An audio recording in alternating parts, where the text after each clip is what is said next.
And you are live. Welcome back to House Education on January 22nd, 2025. We're going to get an update now, basically, on the PCB testing and remediation program. For our new members to the committee, this program began several years ago. Its origins, I'd be happy to talk about to you in a very animated fashion. But suffice to say that this program was created, it's a mandatory testing program for all schools in Vermont. And it is to test for the presence of airborne PCBs. And as part of that program, the Department of Health set various levels above which actions have to take place.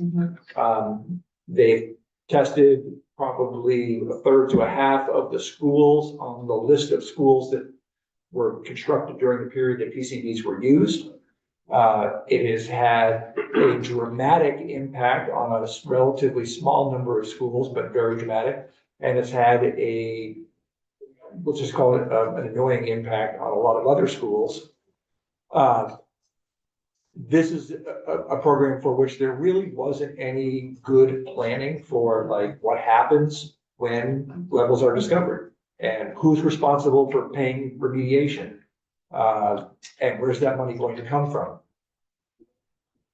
During sort of the tail end of COVID, we had a fair amount of money in the education fund. We set aside $30 million to pay for remediation, really having no idea how much remediation would need to be done or how many schools were going to test positive above the levels that the Department of Health created. And so it has essentially unfolded like that. The money is pretty much gone. We still have schools that have PCB in their presence. We have debate going on as to whether that's, we've all been going to these schools for decades and no one's been able to point to a single person whose health problems can be directly traced back to airborne PCBs in their school. That's a whole other debate. But fair to say, this has been a disruptive and challenging process for those schools who are affected. The House, over 2 years, has tried to put a stop to this until such time as there is a sort of predictable funding source to deal with the remediation in the schools. We have been unsuccessful getting it has passed the House twice with strong support to put a halt to it, and it has died in the Senate. Many of us are sort of frustrated with this, the lack of attention to meeting the needs of the schools that are being affected by the testing. Nobody wants an unsafe school, but at the same time, to sit there and go out to a school with what is really a public health initiative, not an education initiative, and say, you've got a public health problem and you're on your own to fix it, to many of us was just unacceptable. Anyway, I'm not editorializing. So we have 2 of a dozen superintendents probably across the state who are affected by this to different degrees. And they're going to give us a little bit about what's going on in their world, sort of what they're getting from the state, what they're not getting from the state. Tomorrow we have the Department of Conservation coming in to talk to us about the program in general. Not about money, they're saving that for the governor's budget address. With all that being said, I'm going to turn the floor over to our 2 guests to talk about their situation, what's been going on, and sort of where we stand today in terms of their ability to get the funding they needed, get the technical support they need from the various agencies that are kind of involved in this. Welcome. If you'd introduce yourselves, and we'll let you choose as to who speaks first. Sure. I am Katie Sutton, and I am the interim superintendent for the Hartford School District. Interim is smart. I should have gone. I am Elaine Collins. I'm the superintendent for North Country Supervisory Union, and I've been so for the last 3 years. So I've been superintendent during our entire PCB. Welcome to superintendency. Here's PCBs. I think Katie's going to go first. Sure. So. Well, good morning. Thank you for having us here to share our experiences. Like Elaine, I'm new to the PCB and certainly superintendent role. So navigating this for the first time has been interesting, and I've become more of an expert in this area than I ever imagined I would be at the outset of my career in education. My understanding is that the committee would like to hear about the impact on students, the impact on staff, the costs associated with PCB testing and remediation, and what support from the state has looked like to date. So in the Hartford School District, we have 3 schools that, because of the date or the age of those schools, were in line to be tested. 2 of those schools have been. So our Hartford High School and the Hartford Area Career and Technical Center. The last school that should be tested is White River School. And what we've been told is that it will be, but we haven't had any definitive information about when that will be happening. So far the impact is that, particularly in HACTC, our Career and Technical Center, we've had to relocate 3 programs because of the level of PCB in those locations. 2 of those programs we were able to relocate in-house. 1 we had to relocate off-site, and that is our culinary arts program. So this has been an epic, it's almost like a dystopian version of Top Chef's Restaurant Wars, where we have had to outfit a restaurant and get it online in time for student learning. And this all happened in the fall. So our program director was also getting his CEC during that time, which is basically like the PhD of culinary arts. He's also a new father, and so this was really significant contortions that we had to make in order to make this happen, and also significantly delayed student learning, in particular the hands-on learning that students, signed on to do with our program director. We're still kind of retrofitting the space. We were very fortunate to find something in the White River region that we were able to use for this purpose. But it has involved significant cost, upwards of $60,000 to get the commercial kitchen equipment in the space, to relocate, all of what is needed in terms of resources to run the program the way it should be.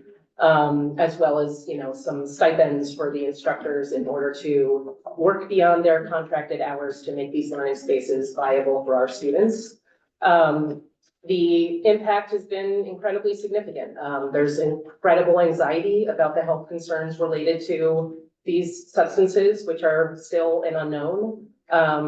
We all, as you know, are not, experts in chemistry, so we've had to do a lot of learning ourselves, and, the best we can do is say, please be in good touch with your PCP and get what you need in terms of recommendation. But there's a lot of uncertainty there, and that is really anxiety producing for our staff and students. We also have actionable levels at the Hartford High School. And I think the impact to date there has really been the uncertainty about it.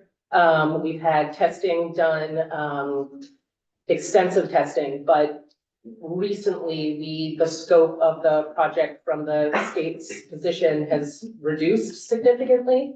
And so materials that we thought were going to be tested more thoroughly are now being rolled back and not being included as a part of the scope of the project.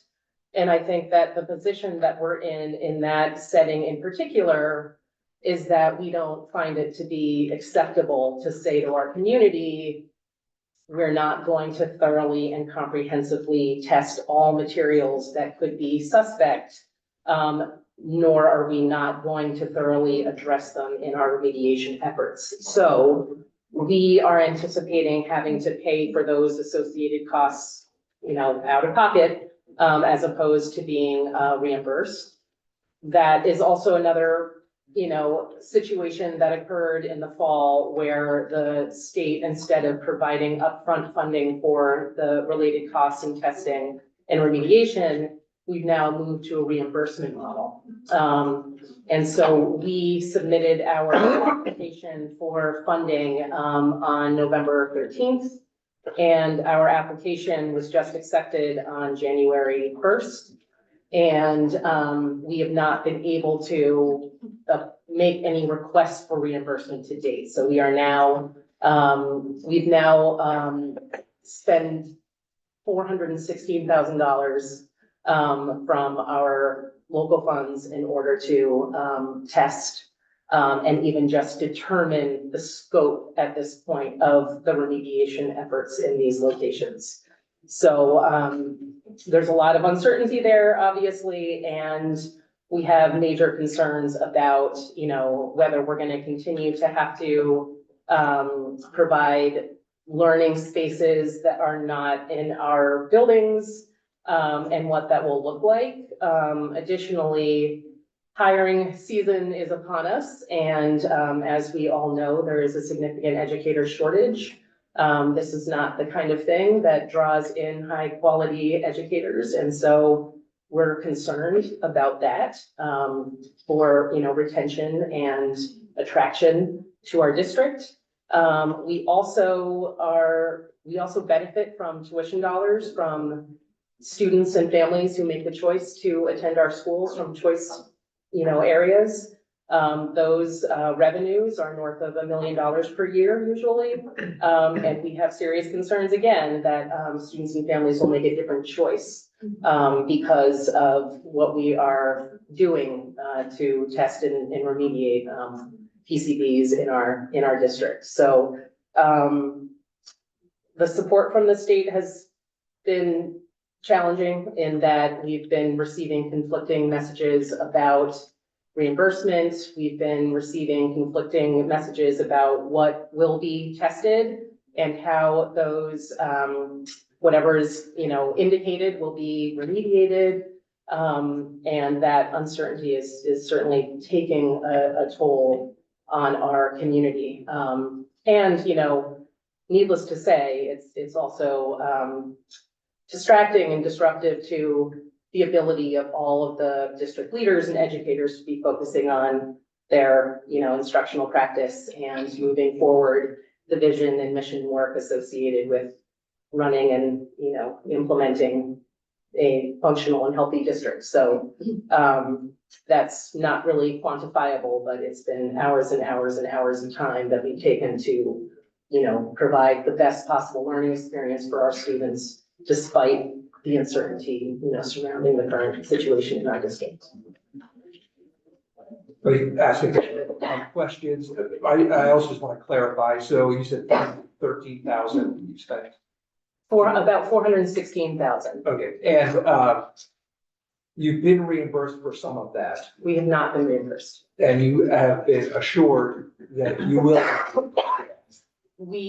Yes, Okay. I think, assurances are, I don't know. I mean, our application has been accepted. Within the high school areas, do you also have lots of these charcoal fans running during the day? We do have some fans running in some areas, but that's not necessarily an ongoing disruption at this point. I had a question, just because I'm only now starting to learn about this. You said that the sort of findings are still out about what is the over, like, long-term implications of this, but can you give me some idea, like, either you or you, about what are the symptoms or side effects of long-term exposure to PCBs? I don't think anybody in this room is qualified to do that. So why do we think, I mean, I'm not saying they're not a problem, but what was the sort of initial information that made us realize this is a big problem? Or this should be done. I guess I'm not gonna answer that because nobody in this side of the building felt that this was something that needed to be done.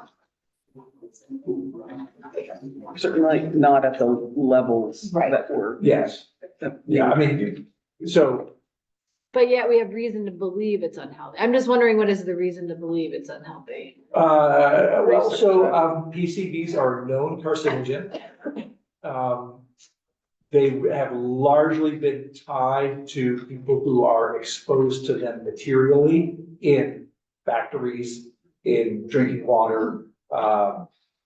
They then, dredge the whole Hudson River.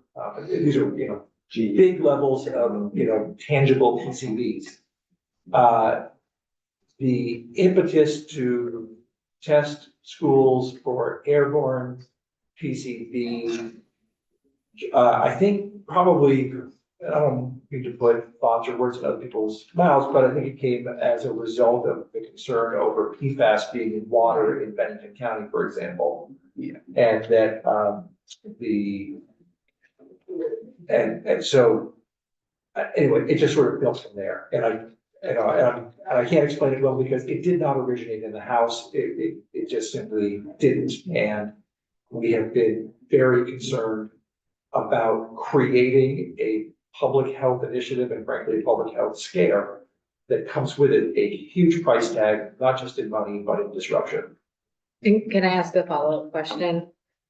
Which is why did the Senate not support the House in ending this program? Yeah, but none of us here are qualified to answer that question. Okay, Should ask Sorry. senators.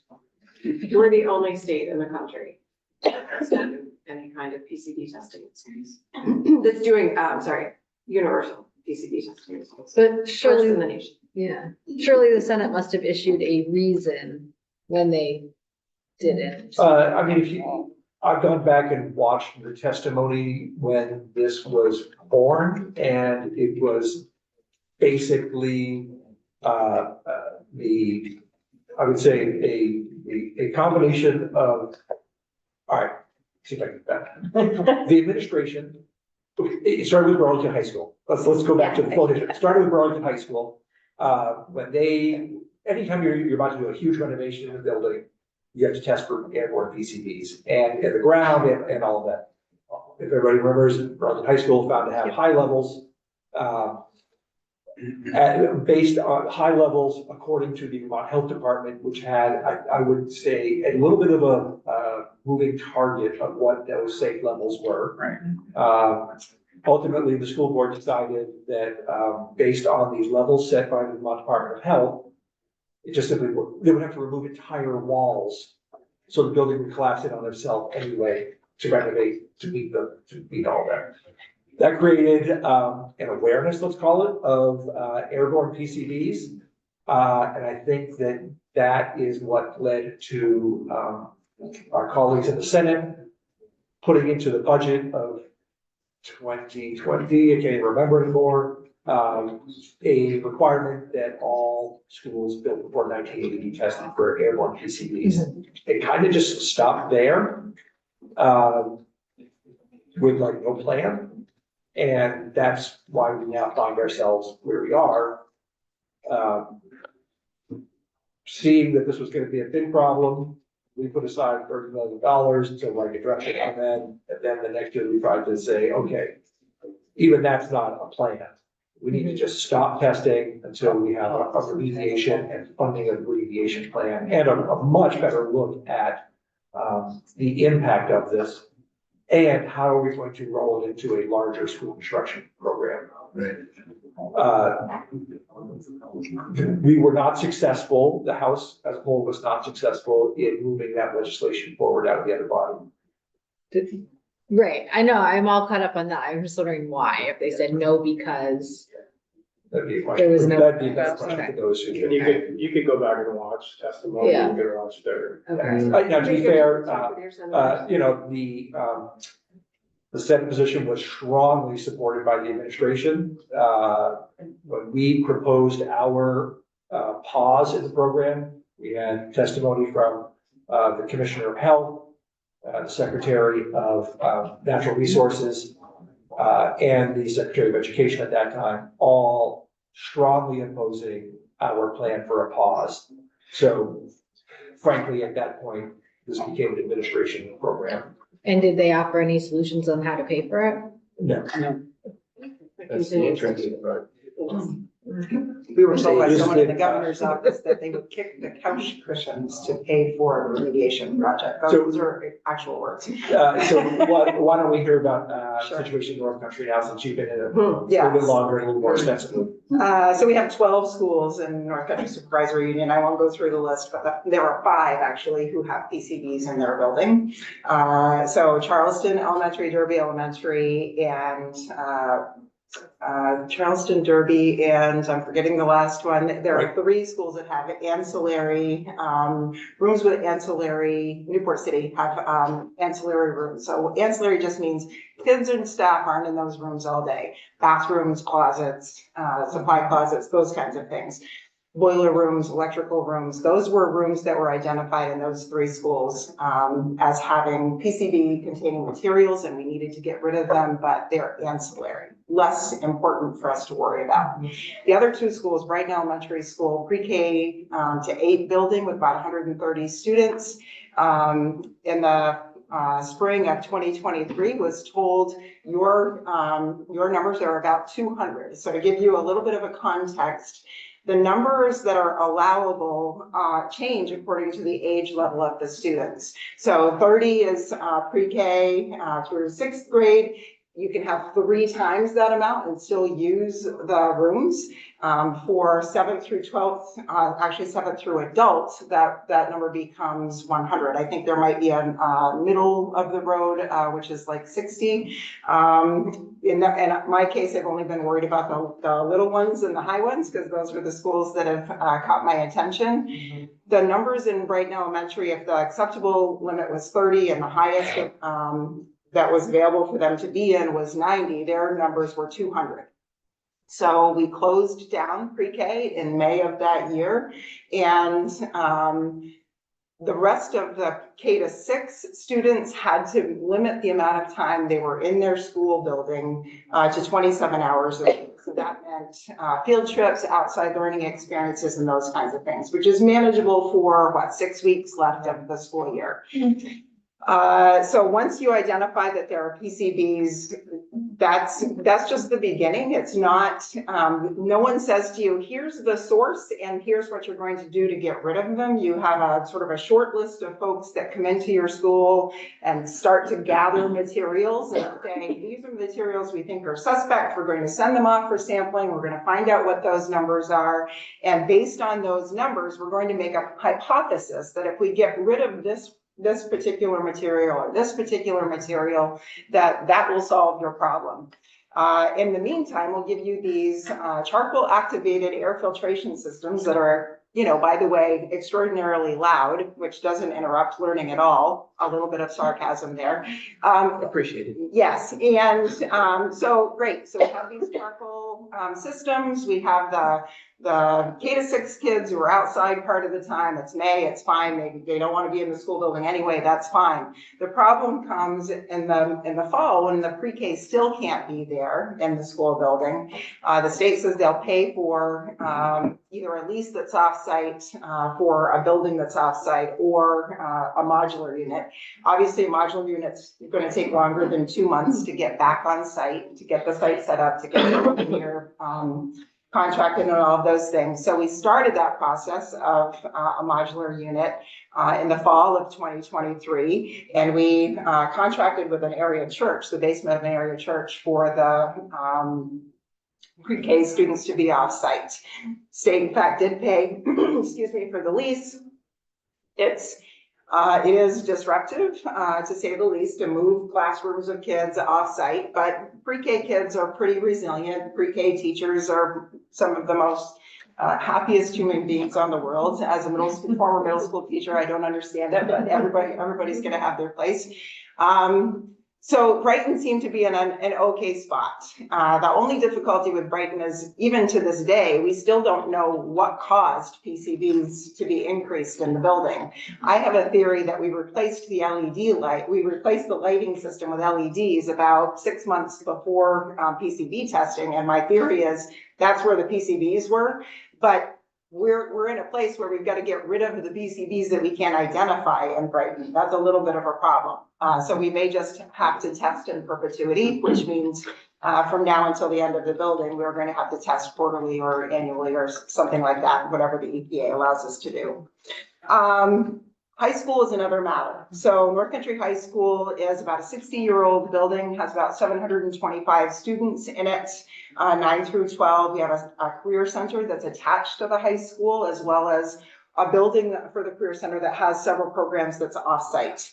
We have an alternative program, NICSAP, that is also off-site, but kids that are coming and going all day long on and off the campus of North Country to either access career center courses, work-based learning programs, or the alternative programming.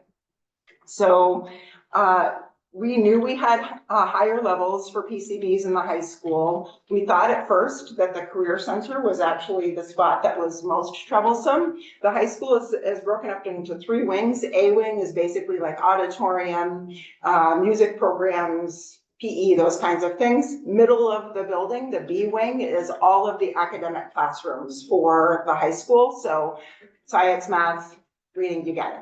On the far right of the building is the newest part of the building. That's the career center. It was built in the 2000s something, but it was connected to old construction. It was a real cost-saving effort by the building committee when they built the career center to try to connect to what already existed in the high school. That was our downfall. So no one could have predicted PCBs. And it was actually 2008 when the career center was brought online. So we knew there were problems. Career center, we were working through, there were several classrooms that were quite high, like over 400. And so several of them we were getting told, increasingly we couldn't use those classrooms. And so we pushed back a bit.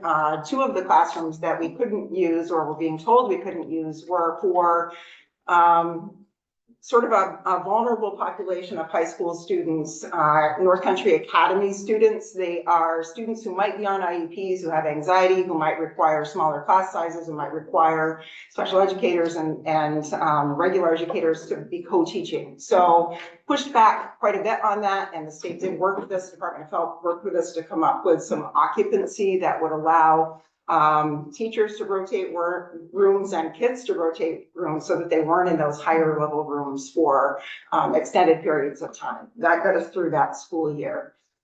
In beginning of June, I think it was June 3rd of last year, we had a meeting of the minds. There were probably 15 or 20 of us all sitting around very much a configuration like this. And it included DEC, Department of Health, governor, like everyone who was a player in this program was sitting at the table to plan a really large mitigation project in the career center to try to get all of those numbers down under the 300 mark, the lower the better. So that mitigation project, the original project, was $5.1 million to get rid of, try to target getting rid of PCBs in the career center. And oh, by the way, let's retest the high school. So my question for the table when they said, well, let's retest the high school is what happens if the high school comes back high? The statement that was made was, we're going to hope for the best. Well, let me tell you, ladies and gentlemen, hope is not a strategy, right? We have to have a better strategy than that. So we pivoted and said, if the mitigation in the career, if the numbers in the high school require mitigation, we'll pivot and have the B wing also done. The B wing is a really large section of the school, 120-ish classrooms in the B wing.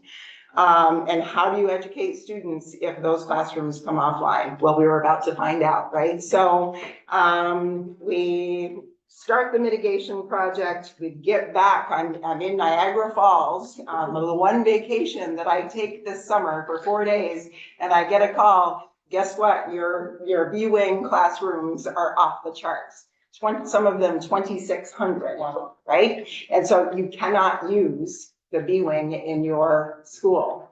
It is the end of June. In August, we're gonna have 725 kids showing up on our campus, and we can't use any classrooms. That's a big problem. We don't have a Macy's in the Northeast Kingdom. And we have a bus driver shortage. So it's not like we're going to ship a bunch of kids out to a lot of different sites. So we did, the high school administrative team did an all-consuming and amazing bunch of work. I'll say all of us were consumed by what this looked like. There was not a day that went by that all of the work that all of us did wasn't just PCBs. So we got 6 wedding tents, and we got them set up. In 7 days, we had nothing on the fields, and in 7 days, we had 6 tents set up, plywood floors, sheetrock walls, electricity piped, wireless, like the whole 9 yards. This happened, we had to delay the start of school because we had to wait for the tents to get there. We had to get approval. We used parts of A-wing that were not classrooms. The gym was converted into 4 classrooms. The senior lounge was converted into 2 classrooms. The auditorium was converted, like every conceivable office space and a space that was a non-learning space became a learning space. The VFW that has a place right off to the side of the school offered up some spaces there. We had a couple of classrooms there. CCV thankfully offered up some classrooms. We shipped kids all day. So this is what it looks like when you have to ship kids off site. We had two bus drivers running kids, 2 bus drivers running kids back, 4 bus drivers for 4 classrooms, back and forth, back and forth, back and forth all day. That's why it's not conceivable for us to be on multiple sites. We just don't have the number of bus drivers it takes, nor do we, how do you split up kids? In high school, it's not like they have self-contained, here, you're gonna teach all the subject areas. How do you split up all of the high school content teachers to be able to address the needs of all the kids? How do you split up your ancillary resources like guidance and school-based clinicians and all those other things if you have kids in all these other sites? Our premise in moving into what we're going to do for North Country High School was that we wanted all kids as much as possible on campus with access to all the supports they needed, like food, nursing, guidance, all of those things. That was our premise. And we did not want to do remote learning. All of us who lived through COVID knew that remote learning was not in any way, shape, or form good for our kids. And if we sent some of the same kids who lived through COVID back to remote learning, we would have lost a lot of them and never recovered them. There are still kids that we're working to try to recover and re-engage from COVID. We can't do it to them again. Oh, those were our big sort of shining stars that led our work. We did continue that way. I would say Chris Young would describe this as, it's like running the marathon and about 5 miles in you realize it's actually a 100-mile race. And so everybody got a whole bunch of energy behind, we're going to get kids back in school, we're going to do this work, whatever it takes, we're going to do this work for our kids, and they did. But here we are, it's October 15th, now it's time to move back into the classroom. So after our $6.1 million, that may not be yet, $6.2 million mitigation project, after mitigating the high school, B wing and the C wing. Basically what they did was, identified that, the caulking around the windows was the highest, emitter of PCBs. So they ground down all of the caulking, inside and outside of the, windows, and epoxy painted over that, sealed it, and then epoxy painted all of the walls in the high school. So every wall in B wing and C wing has 2 coats of really lovely gray, institutional paint, because that was the only color available. And we can't drill into those walls. We can't tack onto those walls because we'll stir things up. But that up until about August, we thought that might work. And that's when it didn't work. So we decided we would do this wind tunnel work. So essentially it's a big fan that replaces the air in each room 6 times an hour. So they stuck one of those big fans in each of the B-wing classrooms and then did that on a rotation basis and then retested the room, and thank God it worked. So we were able to get kids back in classrooms October 15th, right when the weather was turning bad. There's no snowproof or weatherproof tents, right? And there's no other option. So it's either we're gonna be back in the classrooms or we're gonna have to go remote or shut down. And shutting down or going remote, in my mind, was a nuclear option. So thank God you were able to get back in the classrooms. But now the real work begins, right? I talk about sprinting and marathon, right? We are now at a point where we have to determine how far into the building PCBs have seeped. And they're in all of the walls. Are they in the superstructure? Are they in the floors? Are they in the ceilings? It's a 60-year-old building. When the facilities assessments were done several years ago in anticipation of construction funds, all of our major systems in the high school have outlived their usefulness, right? So HVAC system, electrical system, like plumbing, you name it, everything needs to be redone. Why would we put all of this money into a 60-year-old building that we're going to have to redo anyway? So here's $8.2 million we've spent on the high school to mitigate and remediate PCBs to get kids back in school. We might as well, you've probably all heard me say this. We might as well take that money and put it in a pile and burn it. Because if we have to redo the high school, that means we're going to demolish everything that we've done and restart. I would love it if there were a longer term plan for this work, right? And this is exactly what Representative Condon was talking about. We can't think about this from month to month to 6 months to 6 months. We have to think about this in terms of what does this look like in 5 years, in 10 years? If we're going to have to redo the high school, then why aren't we taking that $8.2 million and putting it into constructing a new high school, right? That's 10% of a bond, 15% of a bond. I don't know, maybe it's not even that with today's construction prices, but it's very, very likely we're going to have to demolish and start over. And if that's true, then we're going to need support with construction funds. We're going to need support with getting rid of the PCBs. Are they in the soil? We'll be able to use that site at all. All of those are questions that we'll have to answer over the next few years, couple of years. I'm in it for 2 more years and then it'll be someone else's problem because I'll be sitting on a beach somewhere.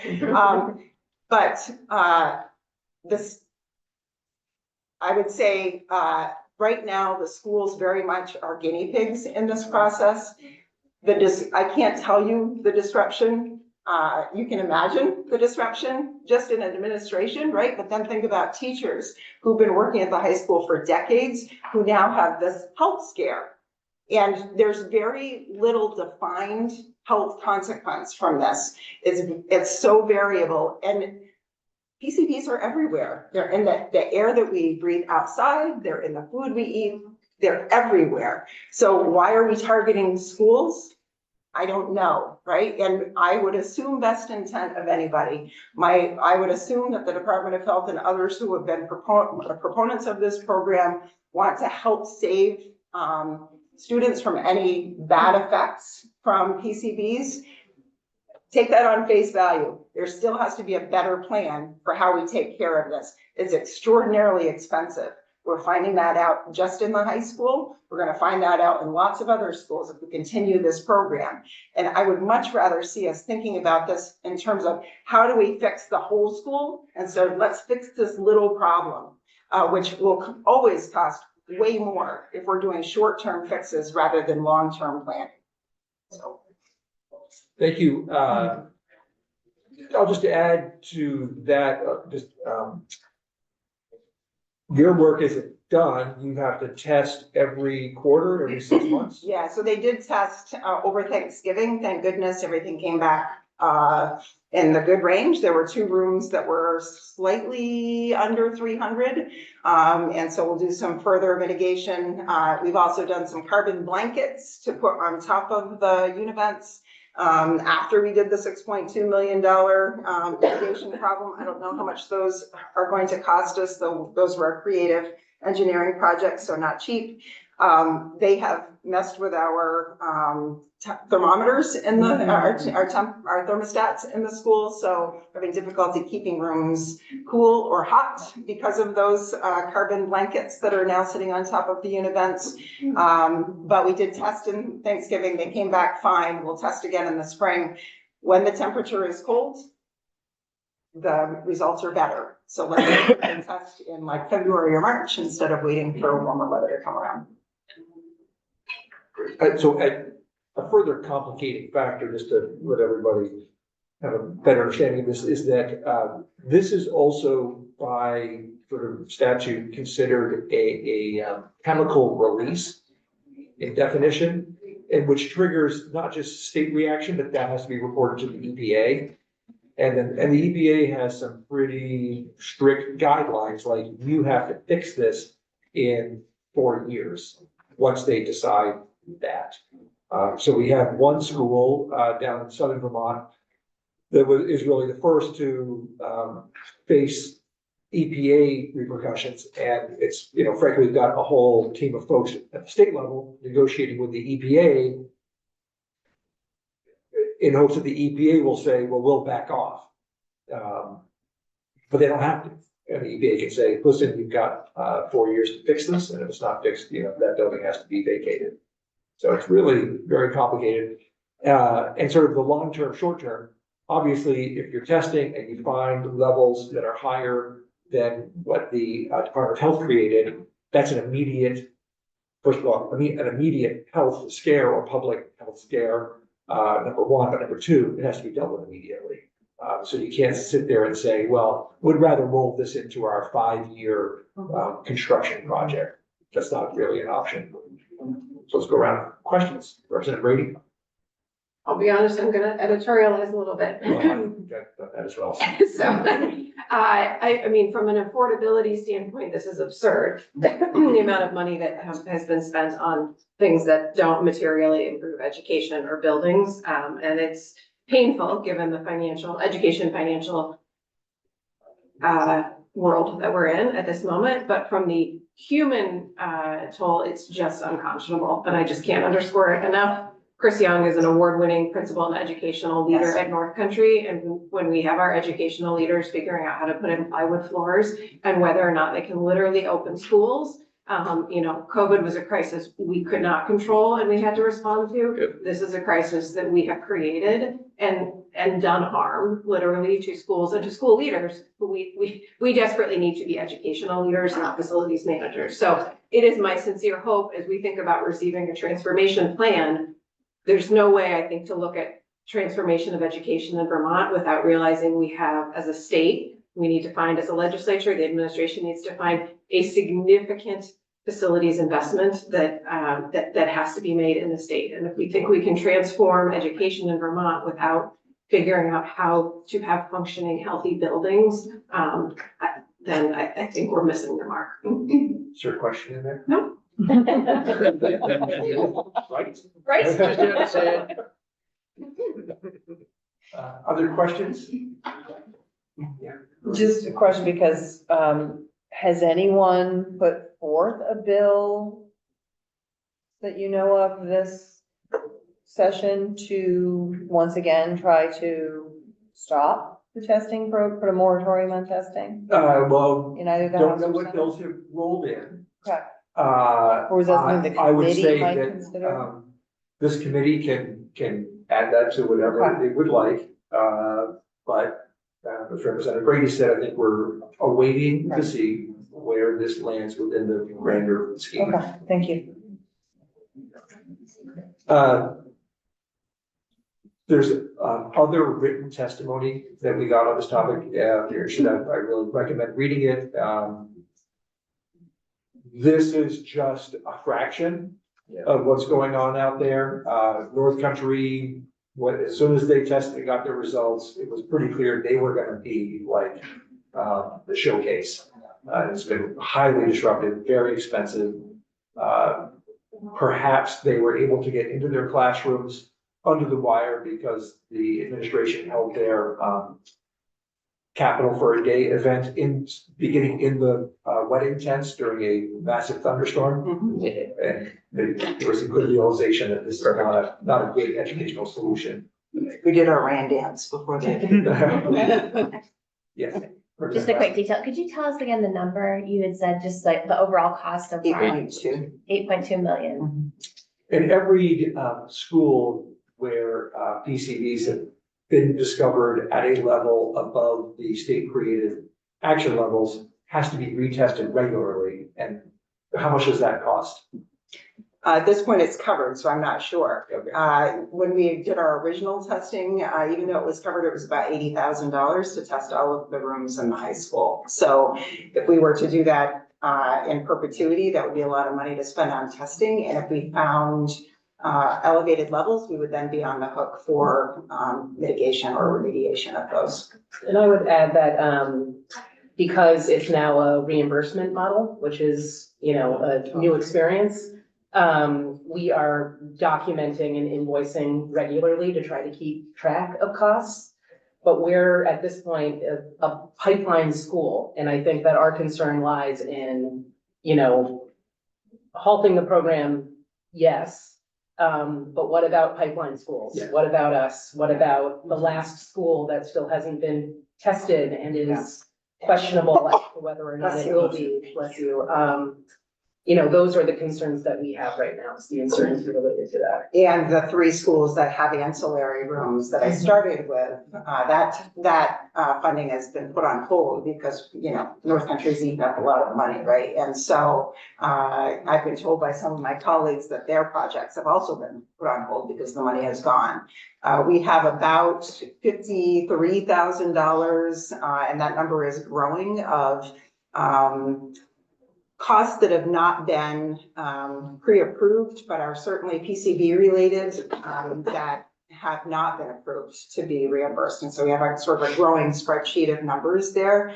That is not to say human cost, like what did it cost for all of the administrators to spend our entire summer, strategizing around PCBs. Chris Young and I took our roadshow like anywhere who would listen to us. And because we knew we wanted to have public and political will and eyes upon us. And I don't know if we hadn't done that, I'm not sure we would have gotten the same amount of attention, nor do I think we would have gotten the same number of assurances from both state agencies and from administration. We were having twice a week meetings with, all of the heads of state, right? And that was only through lots and lots of pressure we were placing on the system that, what are we going to do with these 725 students? It was suggested to us at one point this summer that we ship them to Linden State College.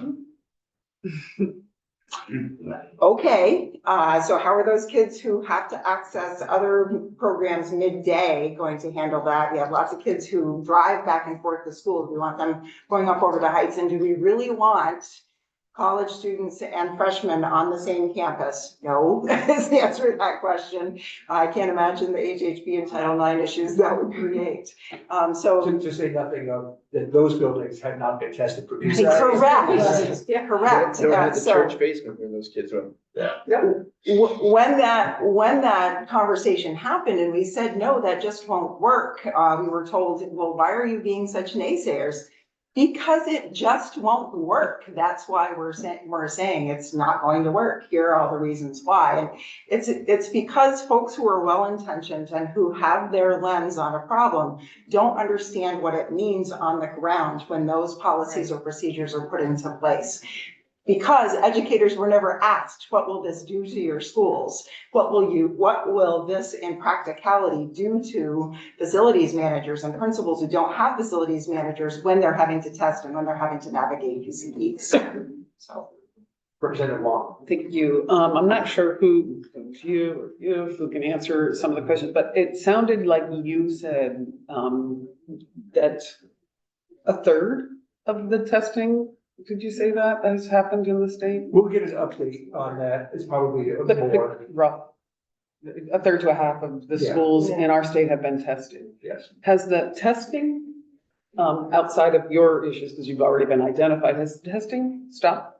My understanding is, just from what I've heard, yes, because there isn't money to test. Right, so, and that's what I'm sort of trying to get at, because right now, irregardless of what the administration may be presenting to us later today and in the future, school districts and supervisory unions are tackling the challenging issues of implementing education in a system that isn't functioning the way we expect it to. So, it's my understanding that while we were unable to get support to pause the program, which we've tried, as Chair Conlon has mentioned several times, the money isn't there for those school districts to even test if they're in the process of making changes. And I'm speaking specifically about my own district because we were trying very hard to close